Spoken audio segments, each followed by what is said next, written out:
ఉన్నాం. నిజామాబాద్ జిల్లా వర్ణి మండల కేంద్రంలోని ప్రభుత్వ ఆసుపత్రి వద్ద కాకులను వేటాడుతున్న ఇద్దరు వ్యక్తులను గురువారం అటవీ శాఖ అధికారులు పట్టుకున్నారు. తినుబండారాల్లో విషపూరిత కెమికల్స్ కలిపి కాకులకు ఎరవేసి పట్టుకున్నారని స్థానికులు అటవీ శాఖ అధికారులకు సమాచారాన్ని అందించారు. వీరు ఇద్దరు నిజామాబాద్కు చెందిన కాకుల వేటగాళ్లుగా అధికారులు గుర్తించారు. సదరు వ్యక్తులపై వన్యప్రాణుల సంరక్షణ చట్టం కింద కేసు నమోదు చేసినట్లు వర్ణి డిప్యూటీ రేంజ్ ఆఫీసర్ బాబు వెల్లడించారు. నిందితులు పట్టుకున్న కాకులను హోటల్లో గాని దాబాల్లో గాని విక్రయిస్తున్నారా లేక ఇతర మందుల తయారీకి ఏమైనా వాడుతున్నారా అన్న విషయంపై విచారణ చేపడుతున్నట్లు ఆయన తెలిపారు.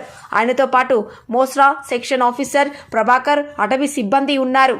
మన వర్ణి సెక్షన్ వర్ణి రేంజ్లోని ఫారెస్ట్ ఆఫీసర్ మన ఉప సర్పంచ్ కృష్ణ గారు ఫోన్ చేసి ఇట్లా అక్కడ కాకులు పట్టేటోళ్ళు వచ్చింది సార్ అంటే మేము వెళ్ళాము.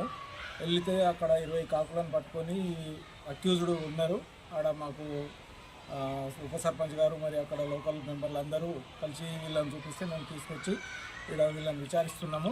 ఈ విచారణ పూర్తయిన తర్వాత వీళ్ళ మీద యాక్ట్ ప్రకారము ఏదైతే కన్జర్వేషన్ యాక్ట్ ఉంది ప్లస్ మన వైల్డ్ లైఫ్ యాక్ట్ ఏదైతే ఉందో చట్టము, మన వైల్డ్ లైఫ్ చట్టము, వన్యప్రాణుల చట్ట ప్రకారం వీళ్ళను కేసు బుక్ చేసి రిమాండ్కు తరలిస్తుంది. ఇది వీళ్ళు తింటామంటుండ్రు. మరి వాళ్ళు తిన్నది మనకైతే ఇంతవరకు ఐడియా లేదు కానీ తింటారు అనేది. వీళ్ళు తింటామని వీళ్ళ స్టేట్మెంట్లో చెప్తుండ్రు. అది ఎంతవరకు కరెక్ట్ అనేది విచారిస్తాం.